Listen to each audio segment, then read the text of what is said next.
Welcome to today's GNCC Espresso Live with our distinguished guest, the Acting Medical Officer of Health for the Niagara region, Dr. Hirji. Dr. Hirji, thank you so very much for being with us. And to all of our participants, glad that you are able to join us this morning.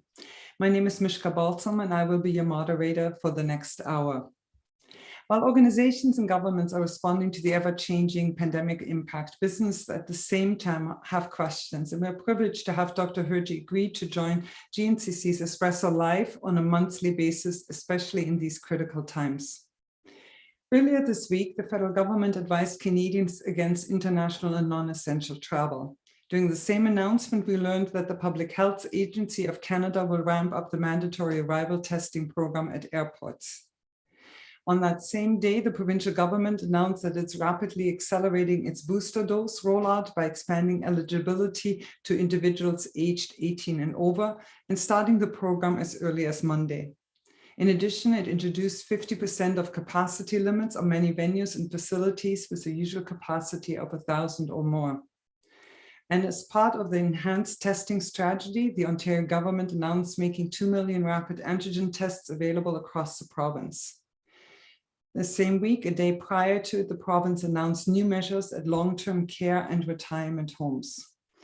And at the same time, we're looking at new modeling from the Ontario COVID-19 science table that warns that the province could see 10,000 cases a day or more in just days as the Omicron variant of the coronavirus takes over.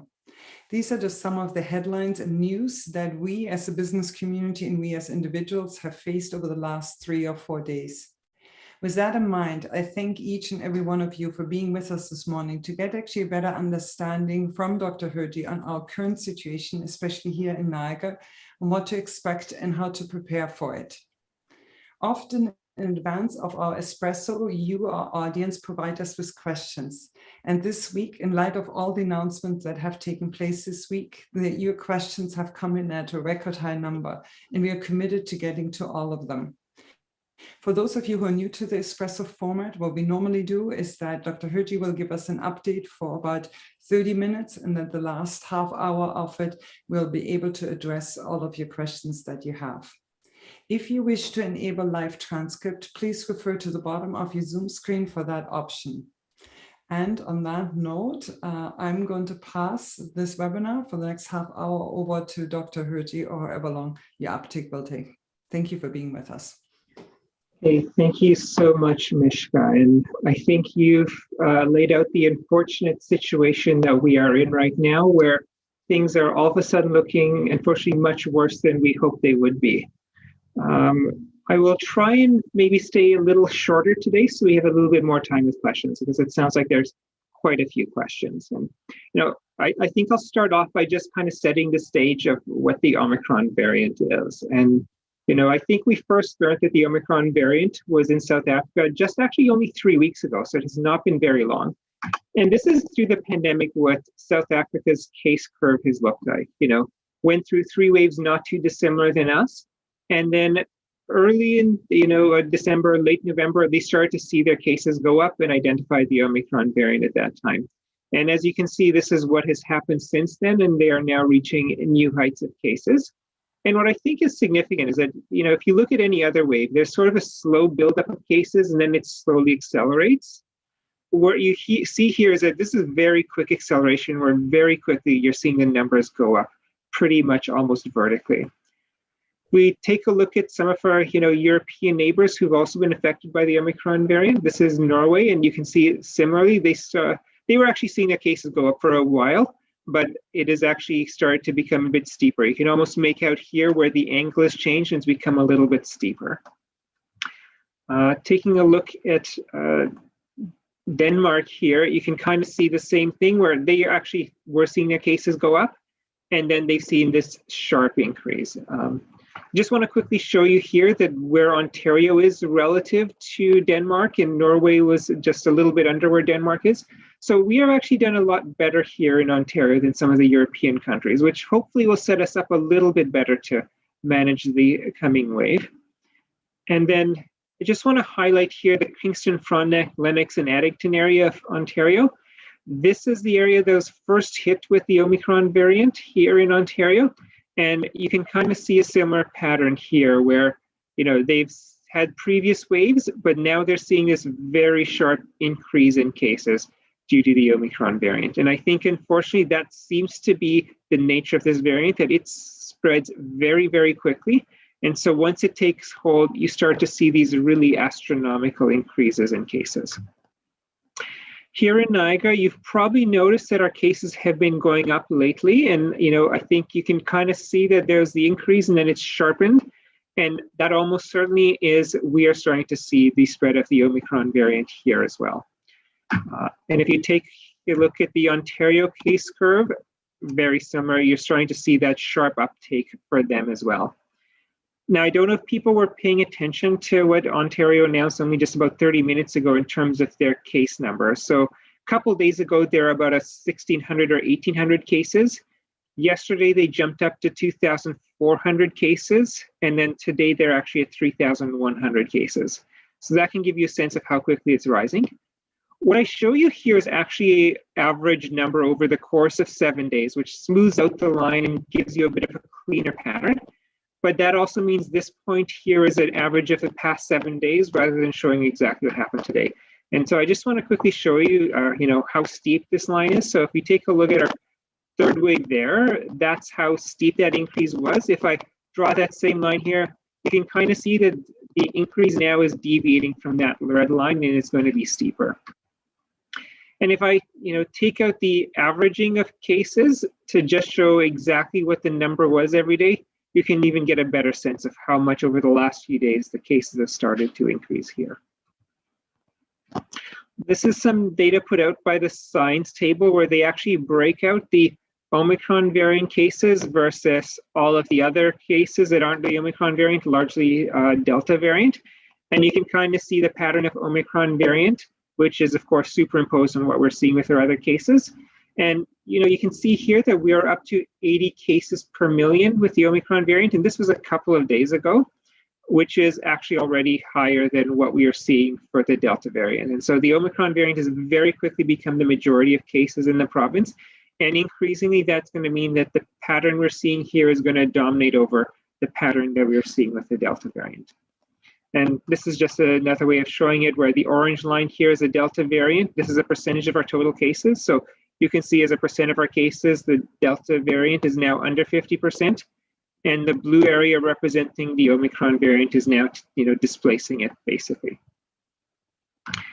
I've often talked about the reproductive number, and the effective reproductive number is basically the metric that says for every case of COVID-19, how many additional people are going, or how many people are going to be infected by that one person.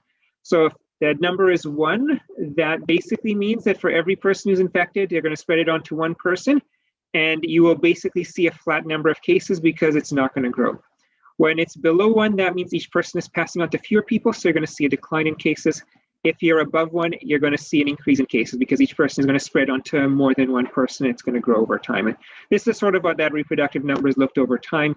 You can see here in December, January, when you're going to our second wave, of course, it was above 1. Our third wave was above 1. We went through a relatively small fourth wave in August, and that's what this represents. And you can see after that, we always got our cases down a bit and the reproductive number was down. And you can see, we've always kind of been in this 1 to 1.3 range, maybe going up a little bit to 1.5 briefly here.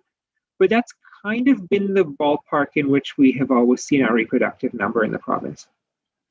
Right now, if you look at our overall reproductive number in the province, we're still around that 1.3, 1.4 range, so the upper end of that.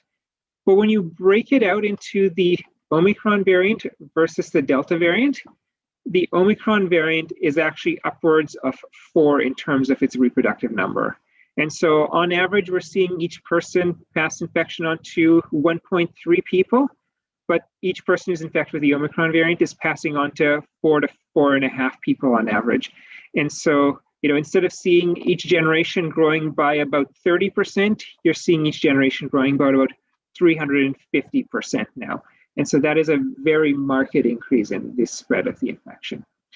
And I just want to show you what this means here. So, if we have a reproductive number of 1.3 with, say, the Delta variant and a reproductive number of, say, 4.5 with the Omicron variant, With the Delta variant, you would see, say, an increase like this over the course of 6 days. And you can see, it's hard to even make out that this is an increase. It's a little bit increase if you could, compare that side to that side.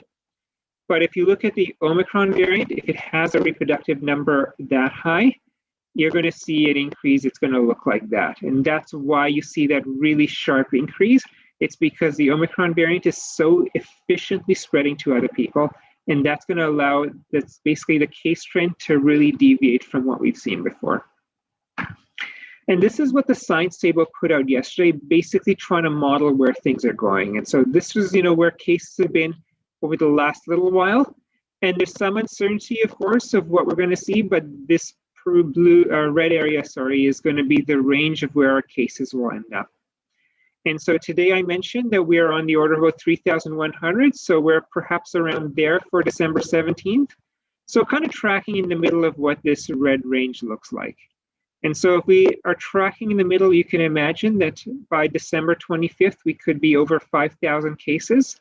We've never been over 5,000 cases before. I think this dotted line here basically represents the maximum we've previously had in Ontario. And so, we're probably a week out from setting all-time highs in terms of the number of cases we have. And so this Omicron variant is really kind of the unprecedented storm. I think nobody imagined that would happen. And I just want to quickly compare it to the other variants that we've had over time. So we started off with the variant at a basic reproductive number. So if you're doing nothing to control it, there's no immunity in the population, the reproductive number was 2.4. We probably had a pretty good vaccine efficacy at that time, which meant that, we didn't have to get too many people vaccinated to get to herd immunity, which should have wiped out the virus. And a variant emerged last March as the virus was spreading through Europe, and that's actually what we got here in Canada, which is a little bit more difficult to control. We, of course, had the Alpha variant at the start of this year, which spread a little bit more easily, but our vaccine remained, pretty effective against it. The Delta variant, even more difficult to control, but we continue to have a good vaccine to prevent it. What we see with the Omicron variant is that you have this massive change now, and that basic reproductive number is probably on the upwards of over 20. It's, not just an incremental increase, it's, 3 times more infectious. And unfortunately, it has come with our vaccine also becoming less effective as a result.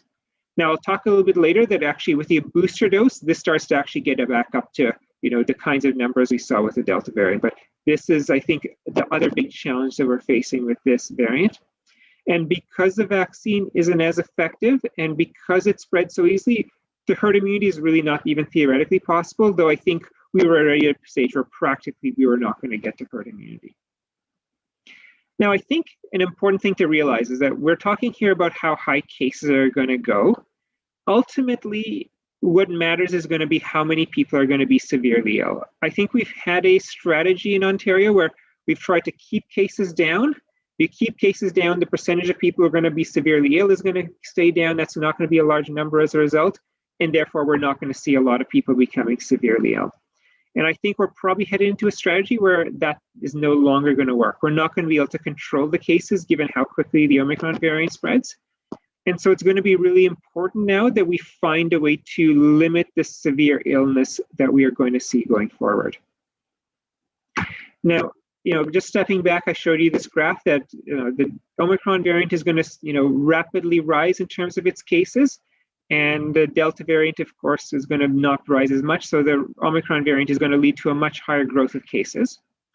If we assume that the Delta variant and the Omicron variant are going to be equally severe, you can imagine that you're going to end up with kind of a similar pattern here, where this is how hospitalizations would rise with the Delta variant, and this is how high hospitalizations would rise with the Omicron variant, assuming it was equally severe to the Delta variant. There is some talk that maybe the Omicron variant isn't as severe. Maybe it's only about 75% as severe. But given how much more infectious the Omicron variant is, even with that reduction in severity, we would still see an increase in hospitalizations. Yeah, we would start out maybe being a little bit lower, but very quickly, just given how high cases are, it is going to catch up in terms of the hospitalizations, and we're going to see that increase. Maybe not as much as we would quickly as you'd see it increase if the Omicron variant is equally as severe as the Delta variant, but it's still going to rise. And I think if we take, an even, unrealistic scenario here, then, this is just spreading this out over a couple of weeks now. And if we take, let's say, an unrealistic scenario where, let's say the Omicron variant turns out to be super mild, it's only about 10% as severe as the Delta variant. Over the course of 2 weeks, you might have seen hospitalizations increase like this with the Delta variant. Hospitalizations with the Omicron variant would increase like this. So yeah, we would start off with, far fewer hospitalizations for a period of time. But eventually, because the cases are rising so quickly, even that smaller percentage of becoming severely ill would eventually catch up to what we'd see with the Delta variant, and we would start to see the increases in hospitalizations. And so I think the important thing here is that we can't hope that just because the Omicron variant may turn out to be less severe is going to save us from seeing a big spike in hospitalizations. Unfortunately, just given how high cases are going to rise, the percentage of people, even if it's smaller, who are becoming hospitalized, is still going to end up being a very large number because the number of cases are going to be quite large. And if we're looking at other jurisdictions, this is from the Ontario Science Table yesterday, they highlight that in Gauteng, South Africa, they have seen their, this dark line is hospitalizations, the orange line is people in ICUs, these are ventilation and people on oxygen. All those numbers are unfortunately rising in Gauteng, South Africa, with their increase of cases of the Omicron variant. And so we aren't going to avoid an increase in hospitalizations here based on their experience. You can likewise see, even deaths sadly have increased there. In South Africa, it's interesting to see here, just, this purple line here was the increase of cases in the first wave, the blue line increases in the second wave, yellow line increases in the third wave. And you can see this new Omicron wave, how much faster the cases are rising. And that's been paired with this fast rising hospitalizations, showing again, unfortunately, that the cases aren't going to be decoupled from an increase in hospitalizations. Sadly, the hospitalizations are going to follow. Fortunately, it looks like the deaths so far there are not increasing. And so perhaps there is some, luck we may have there. That perhaps it turns out to be still causing the hospitalizations, but perhaps ultimately less deadly. This is data in Denmark showing again that as their cases have gone up, which is the orange line, they are seeing the hospital occupancy going up. And if they're looking at hospitalizations by Omicron variants to the Delta variant and other strains, unfortunately, it's in a similar ballpark. And so the Ontario Science Table is sort of modeling this as what they can expect. This red area is where ICU admissions are going to go up. And if we are tracking in sort of the middle for cases, where maybe you're going to be in the middle for hospitalizations. So looking at getting into the 300 to 400 people in ICU beds by the end of the month. Even if it's less severe, they show here you'll probably be, say if you take the middle of the pack, 300 to 350 people in the ICU beds by the end of the month. If we take a look at what we've seen thus far in the pandemic, so this orange line here is what our ICU beds have done. We peaked in the sort of 800, 900, I think, ICU beds in the third wave. We're fortunately down close to about 150 now, so that we could see increasing to 300 to 400 by the end of the month, and unfortunately still be on upwards table. But we've managed to absorb 900 ICU beds in the past. So this does give us some hope that because we have kept our cases low in Ontario for the most part, we've kept our ICU beds relatively free. We do have a little bit of time where we are going to be able to absorb the increase of cases and hospitalizations, and we'll be able to do something during that time to hopefully mitigate this increasing further.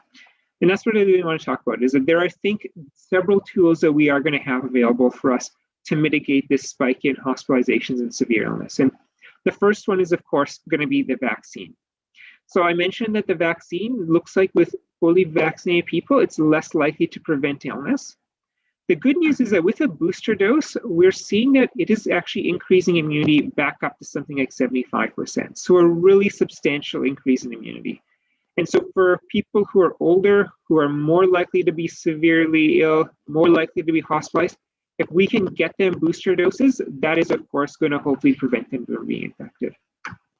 Another important detail about the vaccine is that when we look at preventing severe illness, fortunately, actually, even with just 2 doses, it remains really effective at preventing severe illness, 70% effective at preventing severe illness. And we don't yet know what a booster dose is going to be doing, but if a booster dose is increasing immunity quite a bit, our hope is that by giving a booster dose to the people who are most vulnerable, we could actually get their protection to severe illness up into maybe even to the 90% or above, closer to the 95% that we've seen with protection against Delta variant. And so the vaccine, I think, is going to be really important. We have a high vaccine uptake here in Ontario, higher than a lot of the other countries I've shown. So that is, right off the bat, going to make sure we have a lot of people who are going to be prevented from severe illness. And with getting booster doses to those most vulnerable, we'll hopefully prevent infection in them so they can't get severely ill. And if they do still get ill, we'll hopefully have a much higher protection from severe illness for them. And so that's going to really tamp down, I think, the risk going forward. So that, I think, is going to be one really important tool for us. Another tool, which I think the science table highlights here, is that increasing vaccination, unfortunately, will not be enough to slow this wave, just given how fast it's coming. And they talk about here circuit breakers with additional public health measures to reduce people's social contacts. And, if we showed this graph before, they had this green range here, which is if we take measures to reduce people's social contacts, there is an opportunity to actually flatten out this curve and avoid the huge increase that we're going to see.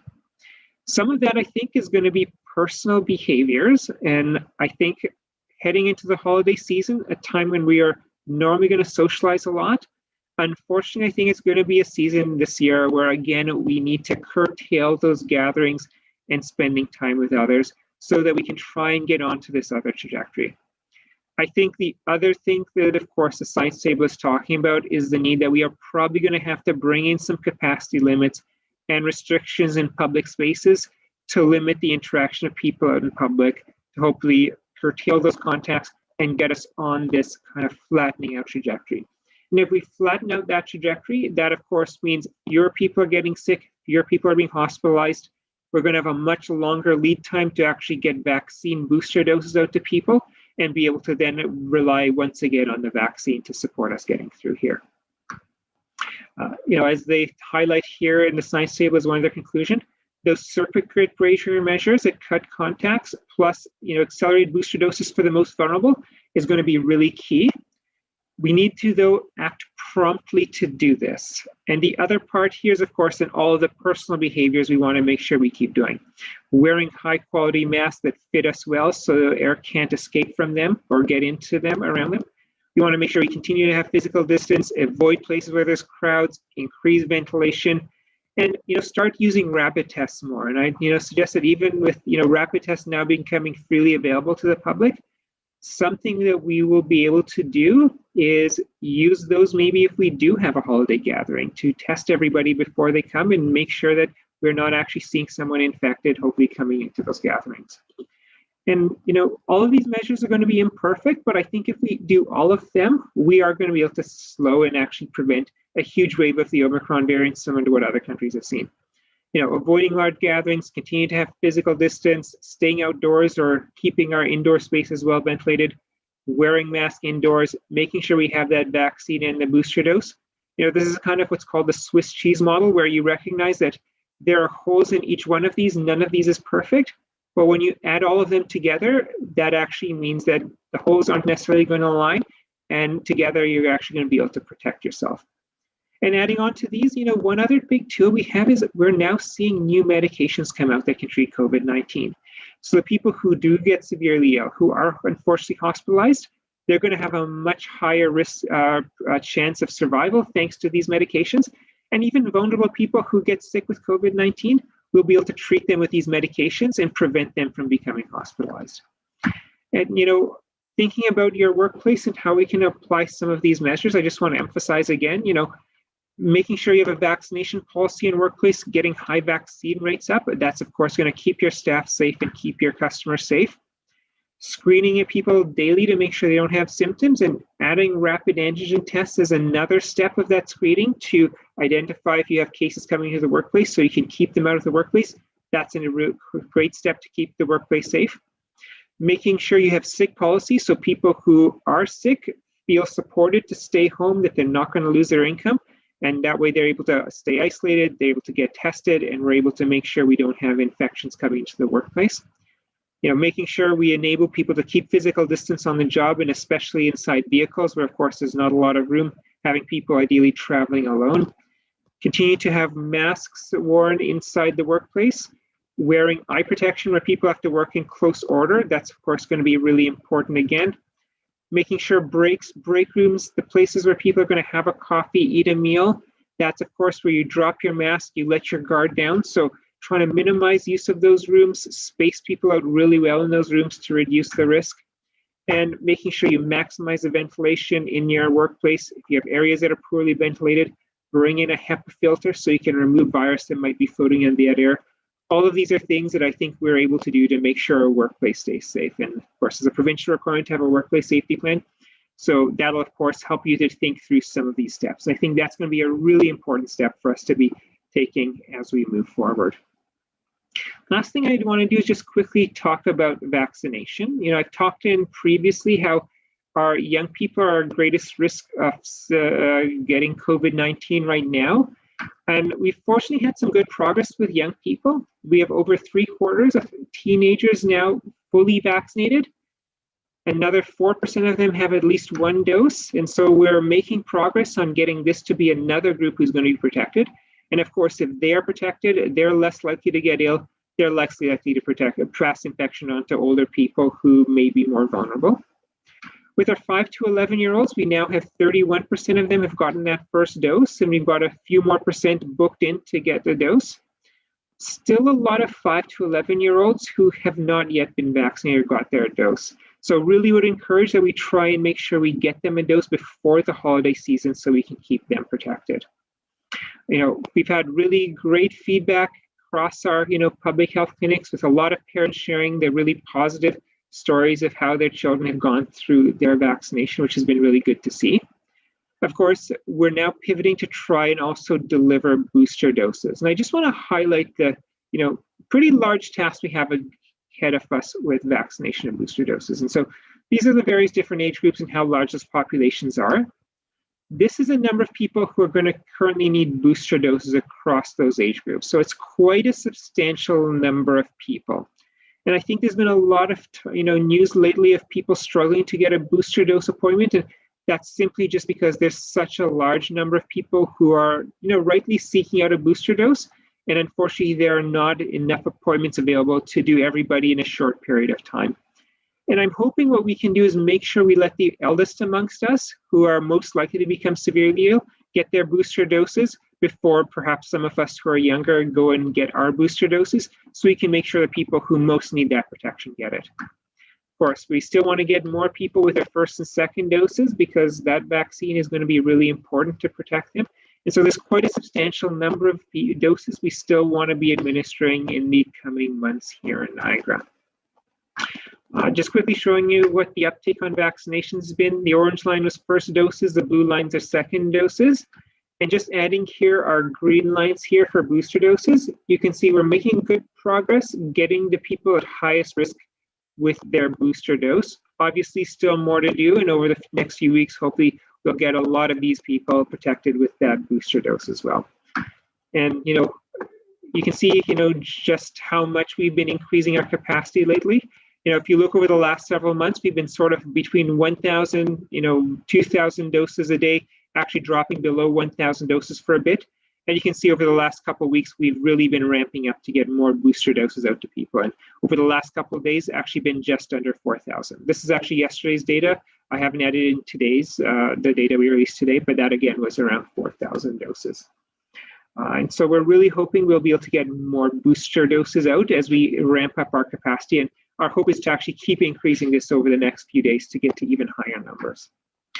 There are some barriers, though we do have with vaccinating right now compared to the spring. We don't necessarily have access to all the large sites because a lot of them are sporting centers and they're back catering to the public with those sports. We've sadly had a lot of attrition of healthcare workers over the course of the pandemic due to burnout, due to the real intensity of work people have had to do. And so we don't have quite the number of healthcare workers that we did previously. As well, hospitals are really busy right now, so a lot of healthcare workers have left public health to really do patient care again. We fortunately had low case numbers back in the spring and early summer, which means fewer of our staff were actually getting sick, so we had more staff available to work in clinics. We were doing less contact tracing, so we had more people able to do vaccinations. We had fewer outbreaks, and more people able to do vaccinations. These are, of course, more of a challenge for us right now, which does limit the ability to do as much vaccinations. Schools were closed, so we weren't doing any work to try and keep them open. That is a lot of work, and of course, that ties down staff who would otherwise be vaccinating. Because it's summertime, we tend to see fewer illnesses then, so we are seeing our hospitals more busy right now, so they are less able to vaccinate right now. Summertime also meant that nursing students, other health professional students who are on summer break and able to vaccinate. That's a little bit more challenging to get them to vaccinate right now, given that there is, studies for them to do right now. And of course, we were in a lockdown for a lot of the spring going into the summer, which meant actually fewer people were out and about, which means fewer people were getting sick and injured. That meant our hospitals were less busy. When we were doing contact tracing, people really weren't around other people, so that really lightened our contact tracing work again. And so I do think we're going to struggle to get up to quite the same numbers of vaccine delivery that we were seeing back in the spring and early summer, given all of these barriers. That being said, we're doing our best to try and address them. We're trying to secure some larger sites so we can deliver vaccines more efficiently. We're finding every single person we can to be able to vaccinate and run our clinics. So I'm very much hoping that we're going to see those numbers go up. But just given we need to do, over 300,000 booster doses, even if we get up to 6, 7, 8,000 doses a day, it's still unfortunately going to be a weeks-long process to vaccinate people. And this is really what we're seeing across the province. A couple headlines from London and Ottawa about how they're also, similar to us, struggling to meet just the huge demand of people who rightly want to get booster doses, but the capacity, unfortunately, just isn't there to quite deliver at that size. So I think, the key thing for us to think going forward here, and I think this science table really summarizes this as well, is while the Omicron variant transmits very quickly, the vaccines are perhaps a little less effective. They're still very good at protecting severe illness. And if we get booster doses out to those most vulnerable children, elderly people, that's going to make a big difference in blunting the severe illness from this wave. I think sadly we will need some capacity limits and social restrictions as well to help slow down the spread and blunt this wave. And if we all then practice those behaviors that we've done at other points in this pandemic to limit our social contacts, to wear masks really well, keep distance, all of that together will hopefully keep our cases from rising as quickly as they otherwise would. We'll preserve hospital capacity. We'll use our new medications we have to treat people who get COVID-19, and we'll slowly get boosted doses so that we can once again have that vaccine to prevent us. So I really do think that we benefit from seeing how bad Omicron variant has been in other countries. And so we're able to learn from their experience, and we have a little bit more time to prepare because we have that head start of seeing what they've done. And we haven't let our cases get as far out of control as other countries did. So that's bought us a couple more weeks to prepare. And I think if we use those couple weeks really well, I think we can escape the worst of this variant. And I think there definitely is still some hope for us. And so I'll stop there and hand it back over to questions and just throw up a few more examples here of some kids who got vaccinated. Okay. Thank you so very much, Dr. Hirji. We really always appreciate you actually really addressing a lot of the questions that have come forward over the last week, especially the last couple of days from the audience. I'm looking at the chat and some of the things that are also being texted to us. And there does seem to be a question about how can I make an appointment? Maybe some of the slides are not available yet, but people can't make an appointment for their elderly people or for loved ones that they have. And that in itself might give people peace of mind too, if that is in place. And then again, because in the past, and maybe with the urgency that we heard from the Ontario government, we are looking at vaccination clinics and is that being explored? Can you give us a little bit of a sense of what to expect so that people, just to alleviate the stress that this uncertainty gives people again?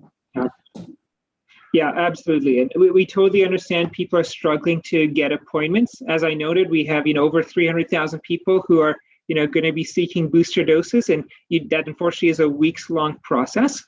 We have released lots of appointments through the months of December, and we've actually ramped up our clinics to as large as we can, and we're still actually tweaking them a little bit to add some more appointments. Unfortunately, just with so many people eligible to book appointments, those appointments have all actually filled up. We are hopefully actually probably even by the end of today, definitely by this weekend, going to be releasing a whole bunch of additional appointments for the end of December and into January. We are actually just finalizing contracts with additional sites, which are going to allow us to run bigger clinics. So people who haven't been able to get an appointment, I really encourage them to check back later today and then over the weekend, because there's going to be lots more sites available to get vaccinated. One of the differences here is that we haven't released January appointments, which is where a lot of our other regions are actually booking their appointments right now. And we didn't because we were trying to make sure we solidify these additional sites where you could run bigger clinics. So when we put the appointments up, people could actually book into those clinics rather than having only a smaller number available and then changing the location on people and having to contact them with that. Okay, thank you for that clarification, because we also hear from a lot of people that are actually saying we're going out of town. We're going into these places and other places because they can confirm one. So maybe we're asking them to basically hold off for another 48 hours before doing so. Yeah. And then for those people who've made an appointment elsewhere, definitely do check back later today, this evening, and you'll hopefully be able to reschedule your appointment to something a bit earlier and closer to home. Okay, that sounds good. Thank you. We assume that there are enough booster shots available, so there's no limitation there on that end of it. But when it comes to rapid antigen tests, so something that we have become significantly louder on, we at the Chamber have distributed them to businesses, small and medium-sized businesses, for the last 6 months. The uptake has been incredible. But again, this is only to keep workplaces safe. This is not for personal use as much. That we have and make them available. And we'll make sure to actually include a link to our site in our chat as well. But 2 million for Ontario in antigen testing kits seems not like a very high number in light of how often or frequently people should possibly getting tested. What are your thoughts on this one, where they're available in Niagara, and how can we ensure that more people are more regularly are testing themselves? Yeah. I think 2 million is obviously not enough for a population of 4.6 million, or hopefully people are not going to just test themselves one time. They'll be testing themselves multiple times. So I do think hopefully the province will be able to secure more tests to distribute. They're rolling out distribution of them at some large public places like malls and the like. Unfortunately, the list they have right now doesn't include anywhere in Niagara.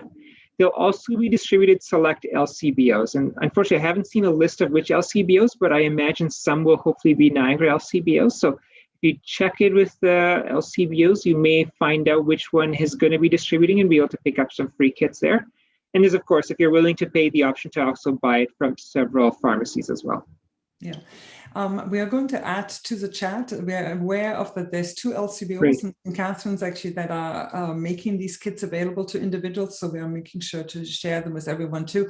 And also on an ongoing basis on our website and through our social media channels, we'll make people aware of where they can go, especially before we have the holiday gatherings that are there. We're talking about additional measures. Give us your take on have we gone far enough, or are we going to see that either the province or Niagara is going to impose stricter measures to keep people safe? And this is always something that has been critically important to businesses, because these measures impact them and their staff and their operations significantly. Yeah, I think we can expect that, and I'll share that if we don't see the province acting on that, I think I will be going ahead and doing that myself.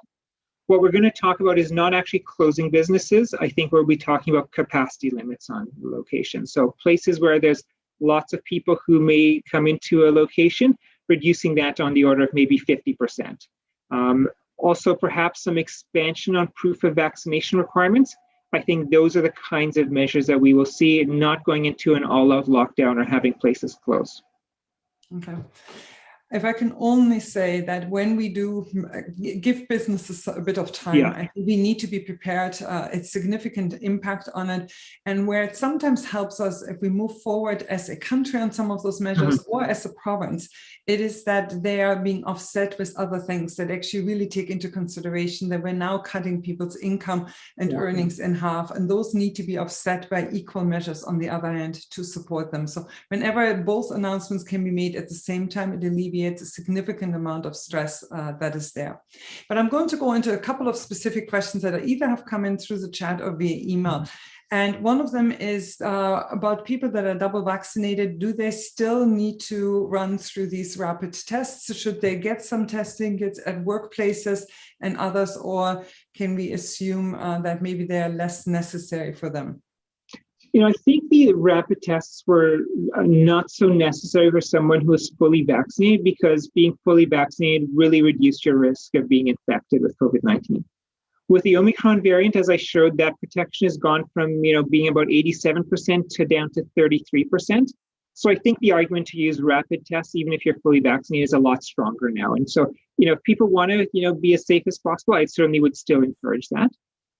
Just given we don't have enough rapid tests, I would discourage maybe using a rapid test every day.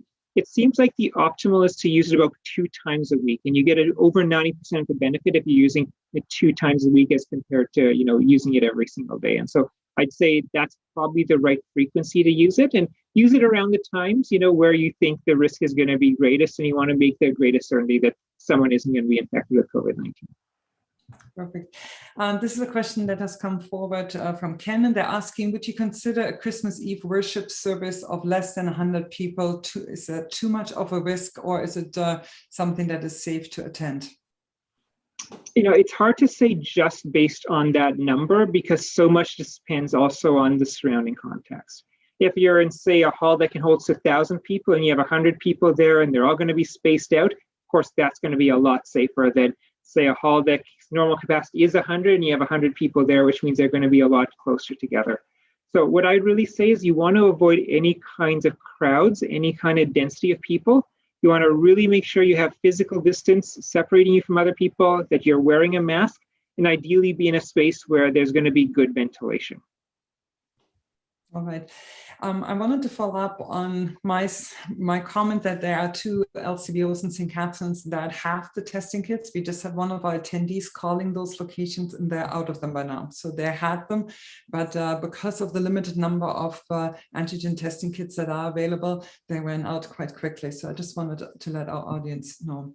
This is a question, again, we are looking at considering gatherings over the holidays. And this particular question is coming forward from Lori, and they're asking, if someone tests positive for COVID, will public health require everyone who has been in that room unmasked to quarantine for a period of time or get a negative test result? And so here's again, we're hearing from more people being infected, and people are wondering, what is my responsibility at this point? How am I supposed to move forward? And where do I go for those tests at the same time?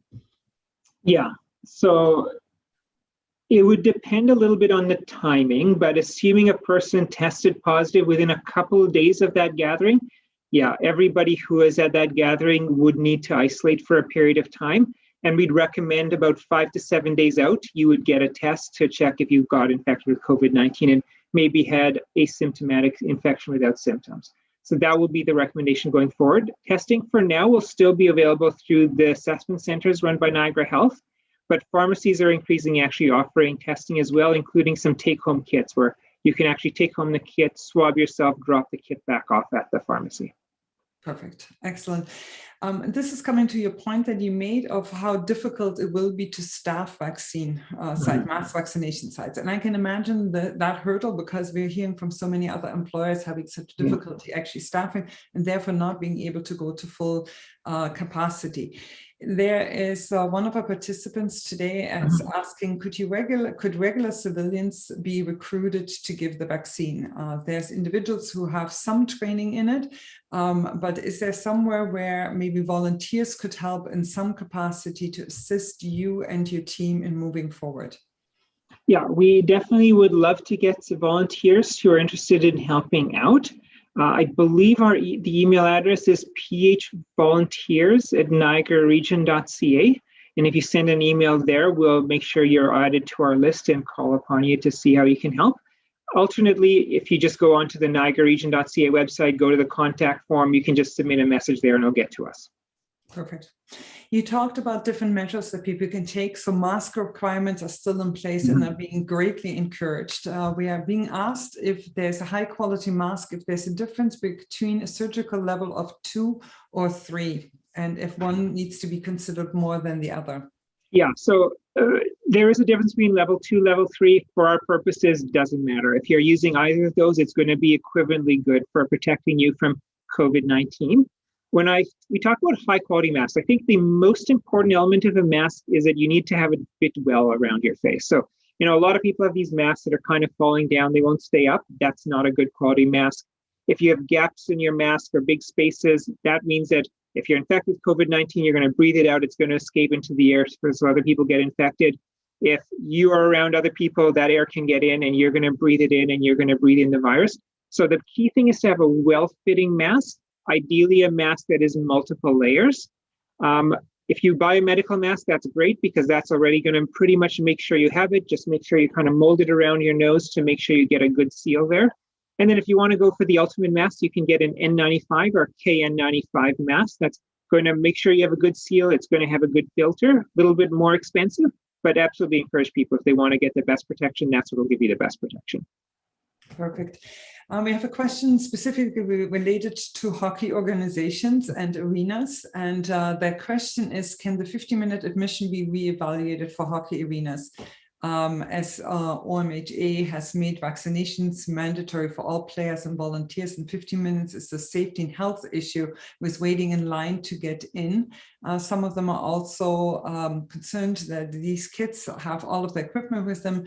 In some cases, no winter protection that is there, and it leaves them a little bit more exposed. But maybe this question also, I have to admit, came forward about a week ago, and I think our minds and focus is slightly shifting, but I think it's still good to look at what is in place and do we need to keep it in place? Yeah, very quickly I'll mention, we have seen outbreaks even amongst fully vaccinated sports teams.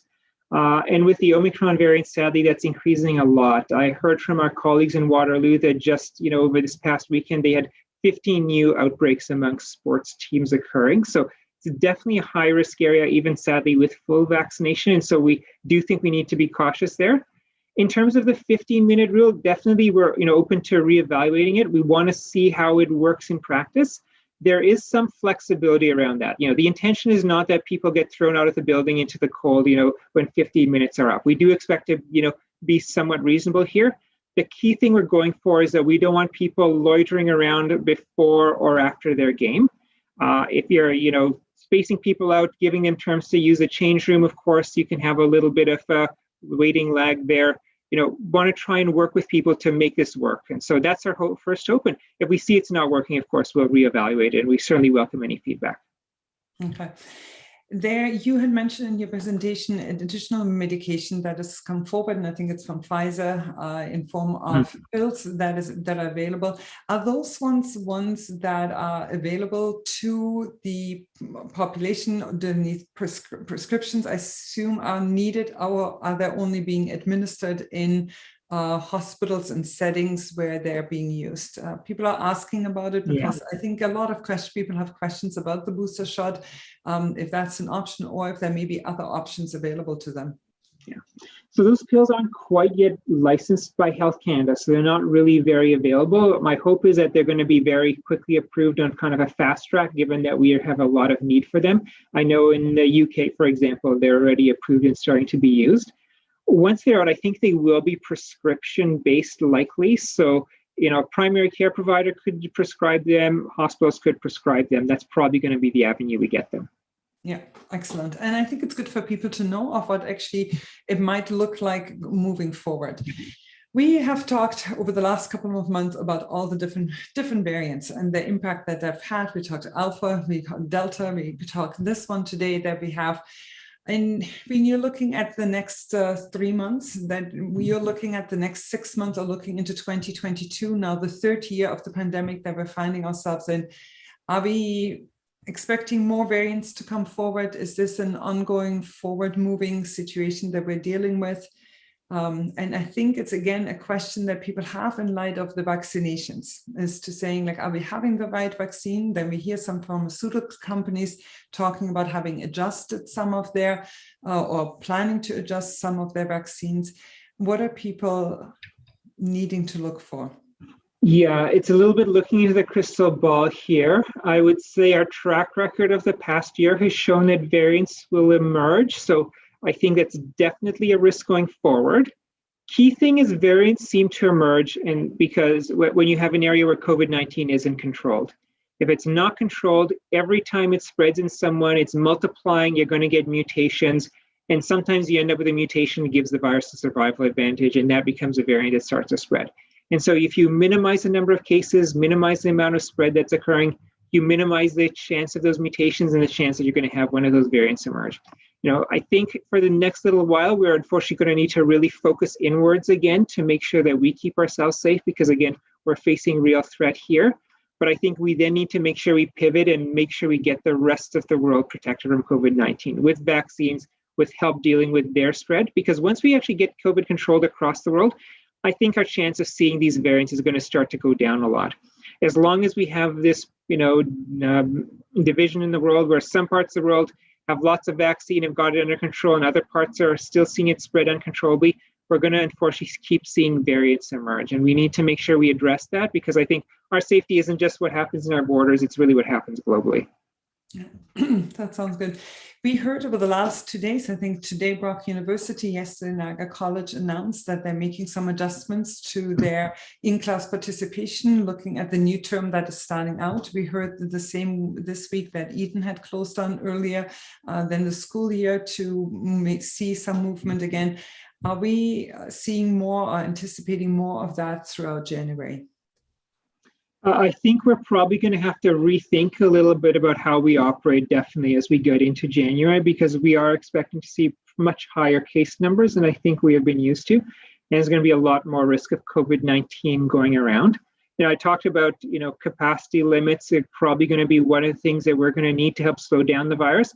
That probably is going to impact how schools operate as well, and how universities operate. And so I don't know exactly what that looks like. I think over the next few weeks, we're going to have to be thinking through that to figure out when schools and universities reopen, what they look like. But across society, I think a goal is going to be, for the next couple of months at least, to reduce the number of close contacts we have with others, to really deprive as much opportunity as possible for the virus to spread. And this probably leads directly into a question from one of our attendees. Are we recommending to people in our office to start working from home again, or to work remotely? And I think it's something that the Ontario government has spoken to, and I see you nodding. Yeah, if people are able to work remotely, absolutely, let's have them work remotely. That's going to make sure they stay safe, that they're going to be healthy and able to keep, doing the work of your business. It's going to slow down the spread in our community overall. I think that's a really good practice if we're able to have that done. All right. There's another question that has come in, and there's the perception that more people are getting COVID that are vaccinated than unvaccinated. And I was wondering if you can speak to that. Is that the case? Do the facts support it, or is that a myth? It's not entirely untrue. I wouldn't say there's more people vaccinated getting sick than unvaccinated. It's about 50-50 pretty much. But it's important to remember that you have the 76% of people who are fully vaccinated, making up half our cases, and then that small minority who are the 24% who are not yet fully vaccinated, making up the other half. So right from there, the risk is at least 3 to 4 times higher if you are unvaccinated, because a smaller percentage of people leading to the same number of cases as a much larger group who is vaccinated. Okay.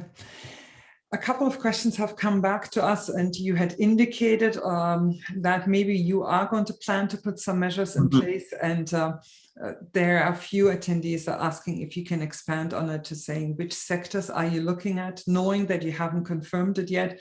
But just in an effort to being prepared, as we're all going into the holidays, some areas and offices and organizations are going to be short-staffed during that period of time and then having to come back to possibly different realities. And so they're wondering if you could expand on that. I can definitely share the kinds of areas we're thinking about. I'll say our hope is that the province acts, because the Omicron variant is not a local issue. It is a provincial issue. We need rules across the province, and it would make the most sense that we have consistent rule across the province rather than 34 different rules set by every local public health agency.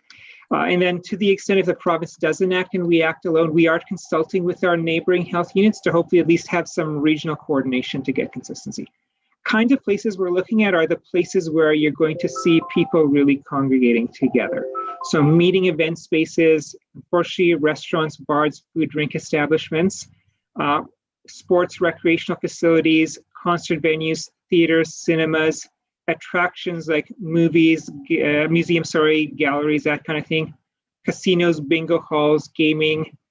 Perhaps less of a concern right now, but fairs, rural exhibitions, festivals, even places like personal care services, hair, nail salon, tattoo salons, less congregating there, but definitely, there's very close interaction between the provider and the clients there.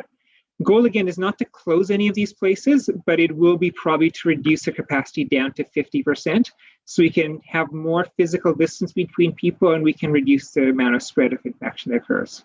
Mm-hmm. Can we ask you that if you're looking at it, you're saying you're consulting with your colleagues in other health regions across, is there a sense that the Ontario government will put this forward, or is there a sense that actually it has to be driven by individual health units? And the reason people are asking is that when the government puts it forward, there's often that secondary aspect of it, understanding here are the other ways that we're supporting you moving forward. Yeah. And they have seen it in rent subsidies, wage subsidies, loans that are available to those vulnerable ones, because these decisions are significant. Mm-hmm. Because when you look, they're significant to any business. And so that's the question that has come forward. Are we looking at it individually? I 100% understand. And, this is partly why we don't want to go down the road of a lockdown, because we know how devastating that would be after, some very difficult 21 months.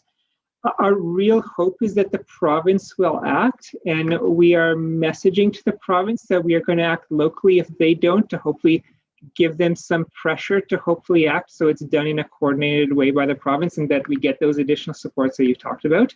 We had hoped that this would happen earlier in the week by the province. The science table briefed the province earlier in the week than we heard it publicly, and that didn't seem to unfortunately motivate them to really put those measures in place.